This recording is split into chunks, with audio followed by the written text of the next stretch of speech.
there's a neat trick you can use to keep it fresh for longer if you're not going to eat it all in one sitting. I tried it the other night and it worked great. Take some plastic wrap, like this really annoying stuff that's hard to work with. And say you're not going to eat it all. Now typically you'd stretch it over and do that. But with guacamole, what you can do is actually press it down. You want to have some liquid in there too. I've already put lime juice on it, so that would work.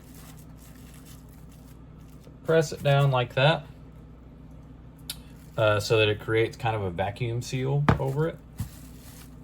And then do it this way. Make sure it's all sealed up. And I know I've tried it and it's kept it fresh for at least 24 hours, which is great. So you can go and make a big batch if you want to.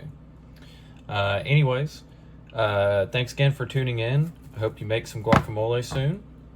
If you do, let me know down in the comments and let me know how it came out. If you like this video, drop it a like.